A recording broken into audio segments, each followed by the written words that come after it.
মৰমৰ ছাত্ৰ ছাত্ৰীসকল তথা যিসকল ছাত্ৰ ছাত্ৰীয়ে কম্পিটিটিভ এক্সামবোৰ এটেণ্ড কৰে তেওঁলোকলৈ SLRCৰ 2022ৰ কেইটামান প্ৰশ্ন মই যুগুতাবলৈ লৈছোঁ। ইয়াতে SLRC 2022ত অহা প্ৰশ্নকেইটা মই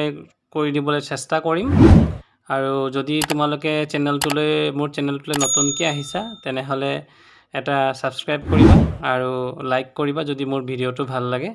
আৰু তোমালোকৰ বন্ধুসকলৰ মাজত শ্বেয়াৰ কৰি দিবা। এতিয়া কথাটো হ'ল SLRC 2022ৰ মই 61 নম্বৰ কুৱেশ্যন, যিটো নেকি অংকৰ বিভাগটোৰ যিটো 61 নম্বৰ প্ৰশ্ন 61 নম্বৰ কুৱেশ্যন, সেইটো মই ছল্ভ কৰিবলৈ গৈছোঁ। তো ইয়াতে আছে কুৱেশ্যন নম্বৰ 61ত দিছে যে consider the 4 numbers given here. ইয়াতে 4টা নাম্বাৰ দিয়া হৈ আছে। If the digits of each numbers are arranged in ascending order which new number would be smallest. Ascending order মানে আচলতে ঊৰ্ধ্বক্ৰম, মানে সৰুৰ পৰা ডাঙৰলৈ সজালে তাক কোৱা হয় এচেণ্ডিং অৰ্ডাৰ। গতিকে ইয়াতে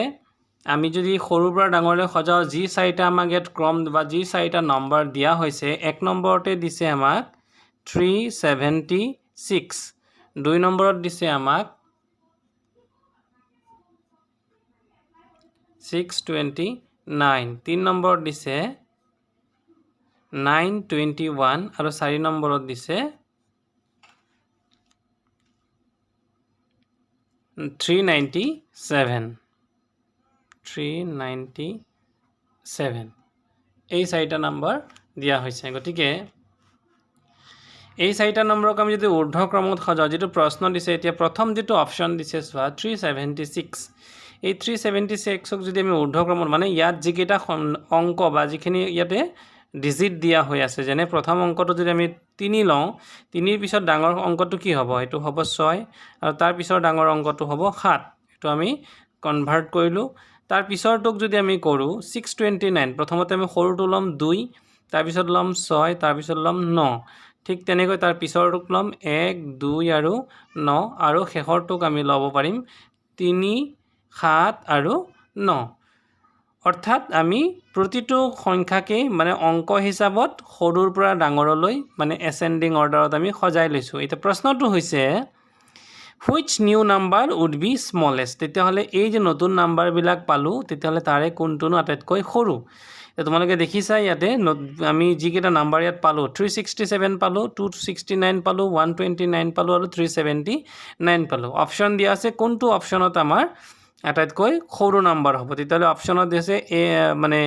এত দিছে নাম্বাৰ 3, বিত দিছে নাম্বাৰ 2, চিত দিছে নাম্বাৰ 1 আৰু ডিত দিছে নাম্বাৰ 4। তেতিয়াহ'লে আমাৰ অপশ্যন নাম্বাৰ 3, মানে নাম্বাৰ নাম্বাৰ যিটো অপশ্যন 3 দিছে, তোমালোকে কুৱেশ্যনটো চালে ফ'ল' কৰিলে গম পাবা। আমি 129 এইটোৱে আমাৰ শুদ্ধ উত্তৰ। আচলতে 921টোৱে আমাৰ শুদ্ধ হ'ব। তাৰমানে ইয়াক যদি আমি এচেণ্ডিং অৰ্ডাৰলৈ সজাই লওঁ প্ৰতিটো ডিজিটক, তেতিয়াহ'লে আমি স্মলেষ্ট নাম্বাৰ, আটাইতকৈ সৰু নাম্বাৰ 129 আমি পাম।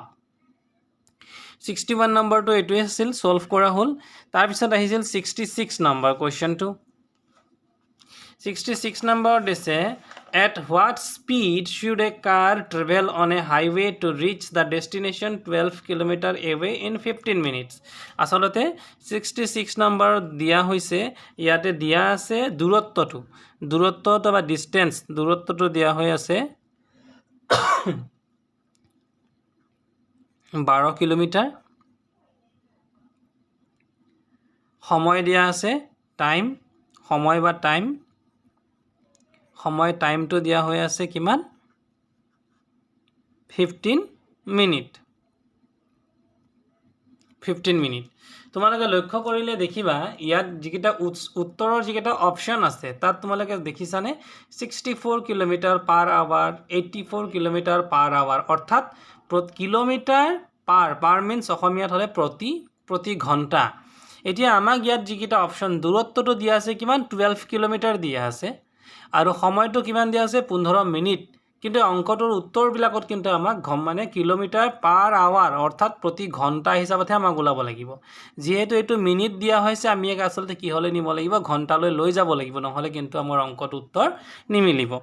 এতিয়া কি কৰিম আমি? 15 মিনিট আসলতে এইটো আমি জানিবলগীয়া কথা এটা মিনিট যিকোনো একক ইউনিট ইংলিছত কোৱা হয় ইউনিট অসমীয়াত কোৱা হয় একক অসমীয়াত কোৱা হয় একক যেতিয়া ধৰি লোৱা ইয়াতে আমাৰ আছে মিনিট আমি মিনিটৰ পৰা কি হলৈ নিব লাগে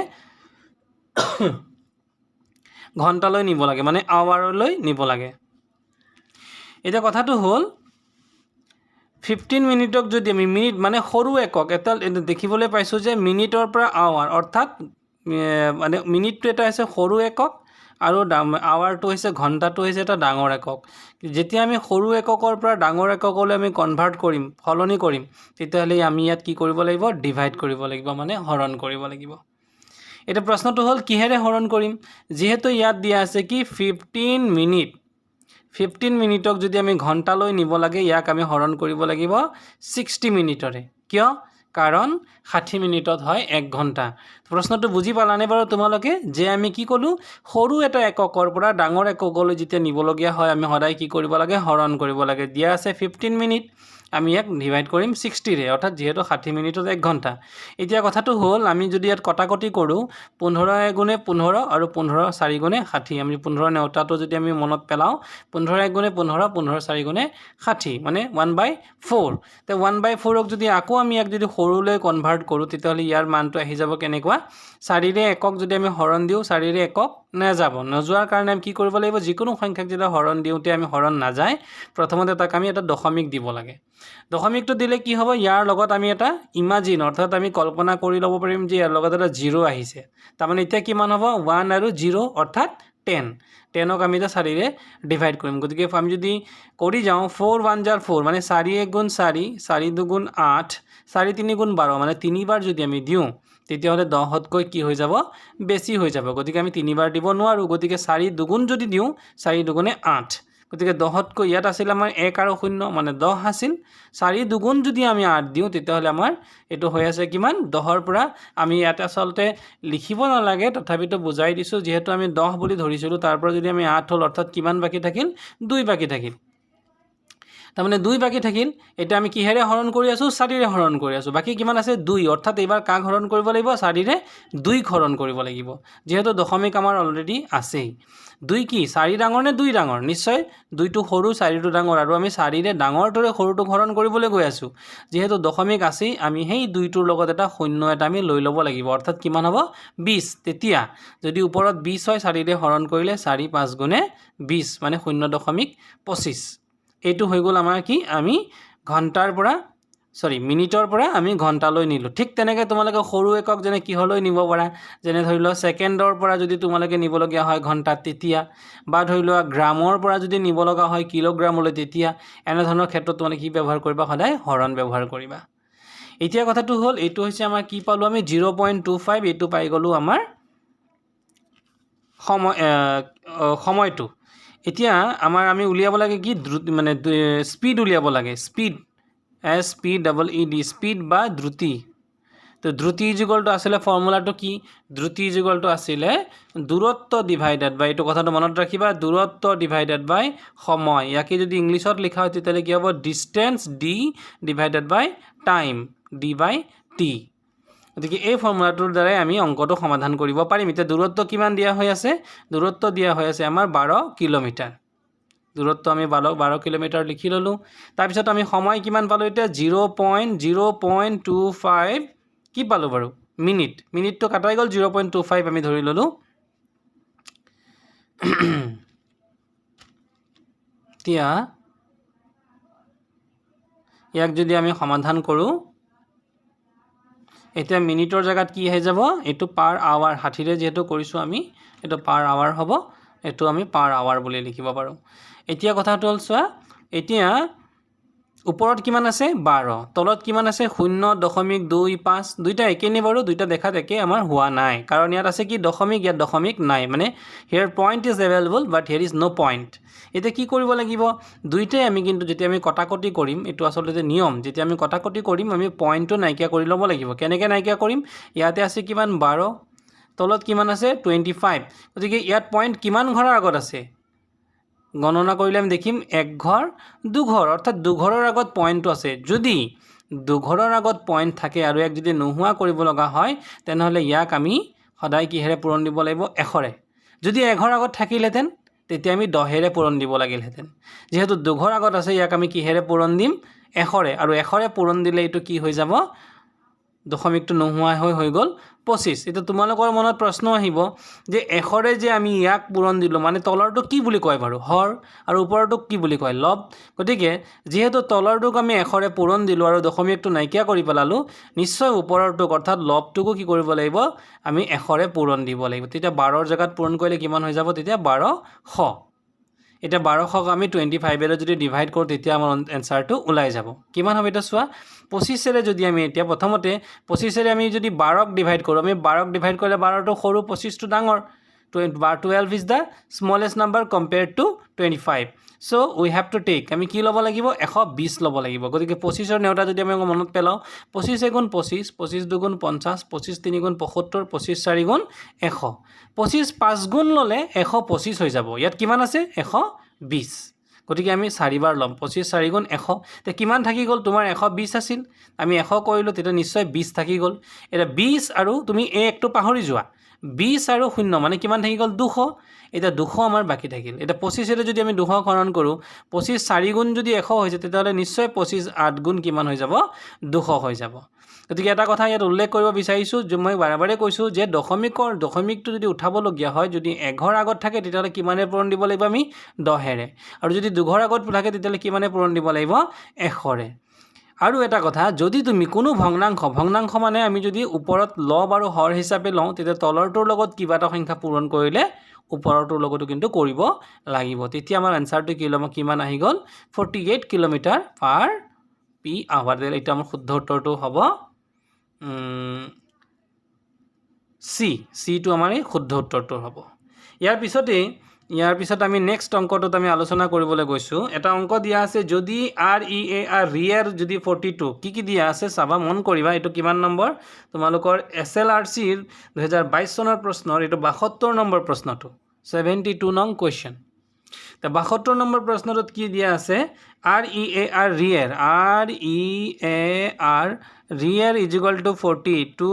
তাৰ পিছত দিয়া আছে TR is equal to TEAR is equal to 44 আৰু DR is equal to DEAR is equal to 28 তেতিয়াহলে তলৰ কোনটো অশুদ্ধ হ'ব বুলি আমাক উল্লেখ কৰা আছে ইয়াতে অপচন বিলাক দিছে কি অপচন এ দিছে PEAR is equal to 40 দিয়া আছে তাৰ পিছত দিয়া হৈ আছে number B FEAR fear is equal to 32 দিয়া হৈ আছে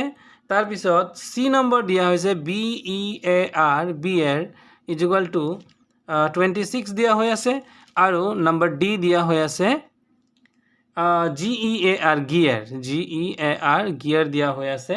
31 এতিয়া কথাটো হ'ল তোমালোকে আসলতে আমি যদি আলফাবেটটো পঢ়ো আমাৰ আলফাবেটত এৰ পৰা জেড লৈ টোটাল মুঠতে কিমানটা লেটাৰ আছে 26টা আমি জানো আসলতে এই যে 42 টো তোমালোকক ইয়াত দিয়া হৈছে তোমালোকে আসলতে চোৱা আমি যদি গণনা কৰো আমি এ টো কেই নম্বৰত পাওঁ বাৰু 1 নম্বৰত পাওঁ আচ্ছা তাৰপিছত A B C D E টো কেই নম্বৰত পাওঁ 5 নম্বৰত পাওঁ ঠিক তেনেকৈ R টো আমি কিমান নম্বৰত পাওঁ তোমালোকে গণনা কৰিলে দেখিবা R টো আমি 18 নম্বৰত পাওঁ গতিকে একেটা যদি আমি যোগ কৰি দিও 18 R এটা ভ্যালু 18 আৰু 18 দুগুণ কিমান হৈ গ'ল 36 A মানে কিমান হৈ গ'ল 37 যেহেতু এৰ সংখ্যা 1 37 আৰু E মানে কিমান হৈ গ'ল 5 গতিকে 37 আৰু 5 কিমান হৈ গ'ল 42 Similarly তেনেকৈ এবাৰ TEAR যদি আমি চাও তেতিয়া হলে আমি R মানে হল 18 আৰু T মানে হৈ গ'ল 19 20 18 আৰু 8 কিমান হৈ গ'ল 18 আৰু 8 হৈ গ'ল 38 আৰু A কিমান হৈ গ'ল A 1 হ'ব 39 হ'ব আৰু ই তাৰ লগত যদি 5 যোগ কৰি 39 ৰ লগত যদি 5 যোগ কৰো 44 হ'ব এনেকৈ DR টোৰ কিমান হ'ব যোগ যদি তোমাক কৰি চোৱা তেতিয়ালে 28 পাবা এটা প্ৰশ্ন আমাক অপচন দিছে যে তলৰ কোনটো ভুল আমি আসলে কৰি চালে গম পাম PEAR টো যদি কৰি চোৱা তেতিয়া হলে ইয়াতে R কিমান আছে R ৰ 18 কে 19 এ পাছে 24 আৰু P মানে তোমালোকে কৰি চালে গম পাবা P যদি গণনা কৰা P হৈছে 16 24 আৰু 16 কিমান হল 40 অৰ্থাৎ এটো অপচনটো শুদ্ধ ইয়াৰ পিছত আছে আমাক প্ৰশ্ন উঠিছে যে কোনটো অপচন আমাৰ ভুল নেক্সট কোৱেশ্চনটো আছে FEAR তো গতিকে এফ এতিয়া আৰ মানে 18 আমি অলৰেডি জানিছোঁ 18 এ মানে 1 19 19 ইয়ে কিমান হৈ গ'ল 24 আৰু এফ 24ৰ লগত এফ মানে এফৰ স্থান কিমান A B C D E F 24 আৰু 8 A B C D E F F E A R ইয়াত দিয়া হৈ আছে ফিয়াৰৰ 32 18 একে 19 19 পাছে 24 24 আৰু এফ হলে কিমান হ'ব A B C D E F 24 6 হৈ গ'ল 30 তেতিয়াহ'লে এইটো শুদ্ধ নহ'ব ঠিক তেনেকৈ এইবাৰ এইটো চোৱা বিয়াৰটোত কিমান হ'ব আৰু 18 একে 19 19 পাছে 24 24 2 26 তাৰপিছত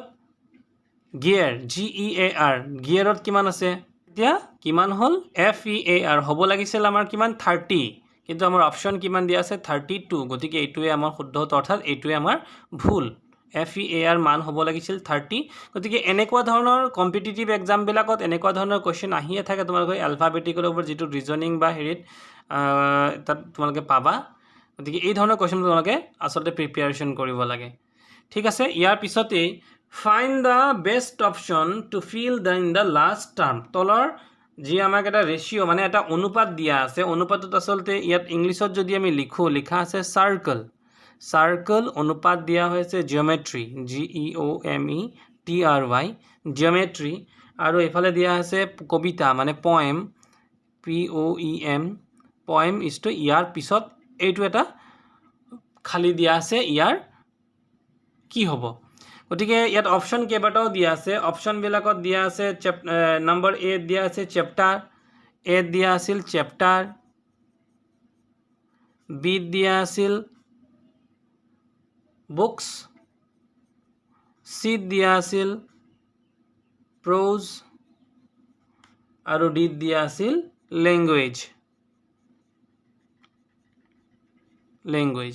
এটা কথাটো হ'ল চোৱা চাৰ্কল আৰু জিঅ'মেট্ৰি চাৰ্কল মানে কি অসমীয়াত চাৰ্কল মানে হৈছে বৃত্ত আৰু জিঅ'মেট্ৰি মানে তো আমি জানো জিঅ'মেট্ৰি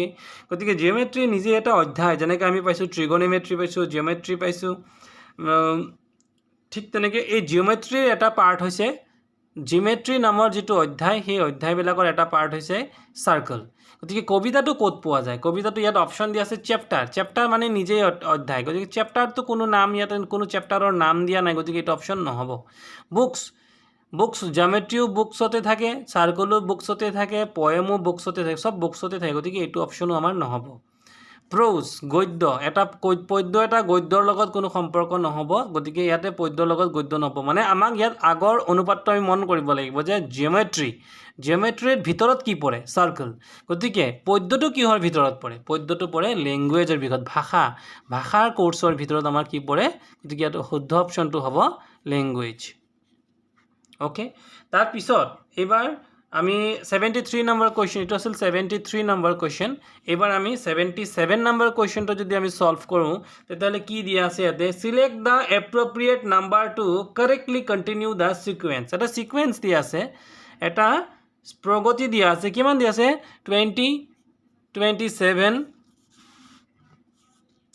27 তাৰপিছত দিয়া আছে 30 37 50 এটা কুৱেশ্যন মাৰ্ক দিয়া আছে আৰু 98 দিয়া আছে তোমালোকে এতিয়া এই সিকুৱেশ্যনবিলাক যেতিয়া আমি এনেধৰণৰ সিকুৱেঞ্চবিলাক সলভ কৰোঁ তে আমাক ইয়াত কিছু জটিলতাৰ সৃষ্টি হয় গতিকে আমি সাৱধানে এইবোৰ কৰিব লাগিব এটা বস্তু মন কৰা এতিয়া 27ৰ লগত যদি আমি কি যোগ দিব লাগিব 30 পাবলৈ হ'লে 3 যোগ দিব লাগিব 27 যোগ 3 সমান কিমান হৈ গ'ল 30 এইবাৰ 30ৰ লগত 37 পাবলৈ কিমান যোগ দিব লাগিব 7 যোগ দিব লাগিব তেতিয়া আমাৰ কিমান হৈ গ'ল 37 আচ্ছা তাৰপিছত এবাৰ 37ৰ লগত কিমান যোগ দিলে আমি 50 পাম 37ৰ লগত আমি 13 যোগ যদি দিওঁ তেতিয়াহ'লে আমি 50 পাম এবাৰ 50ৰ লগত আমি কিবা এটা যোগ দিম যিটো যোগ কৰিলে আমি এই আমাৰ পাবলগীয়া সংখ্যাটো আমি পাম গতিকে আমি এইটো উলিয়াব লাগে তো এইবাৰ তোমালোকে মন কৰা এই যে সংখ্যাবিলাক আমি কি যোগ দিছোঁ বাৰু আমি যোগ দিছোঁ 3 তাৰপিছত যোগ দিছোঁ 7 তাৰপিছত যোগ দিছোঁ 13 তে তোমালোকে যিবোৰ মৌলিক সংখ্যাবিলাক কি আছিল বাৰু মই তোমালোকক যদি মনত পেলাই দিছোঁ 2 এটা মৌলিক সংখ্যা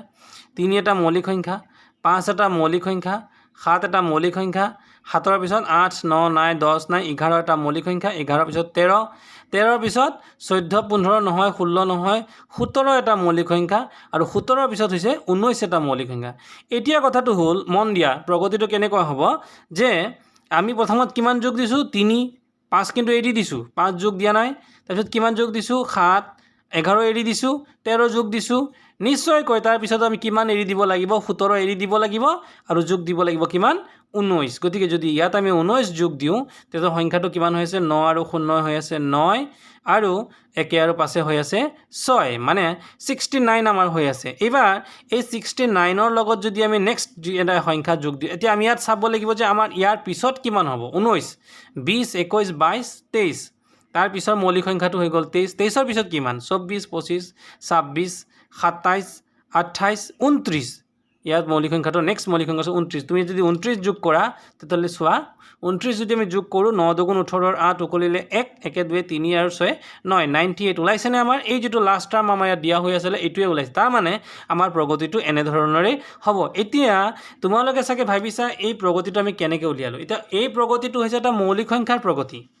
গতিকে মৌলিক সংখ্যা মানেনো কি আমি আগতে এইটো জানি ল'ব লাগিব শেহতীয়াকৈ তোমালোকক আমি মৌলিক সংখ্যাৰ ধাৰণাটো স্পষ্ট কৰিবলৈ ওলাইছোঁ চোৱা এতিয়া যিকোনো এটা সংখ্যা ল'লোঁ মই ধৰি লোৱা 10 ল'লোঁ গতিকে 10 ল'লে 2 পূৰণ 5 কিমান হৈ যাব 2 5 গুণে 10 আৰু 10 1 গুণে 10 তাৰমানে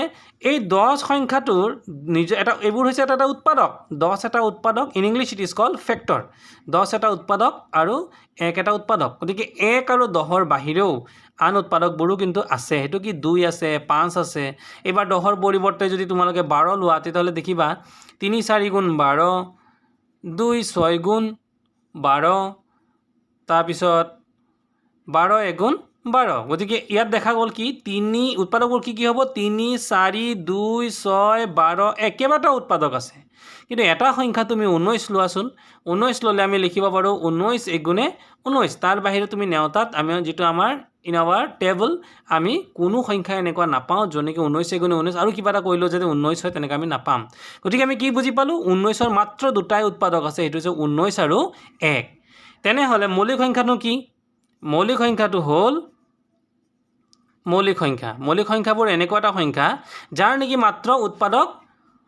দুটাই উৎপাদক থাকে সংখ্যাটো কি থাকিব সংখ্যাটো নিজে আৰু নম্বৰ 1 সংখ্যাটো নিজে আৰু নম্বৰ 2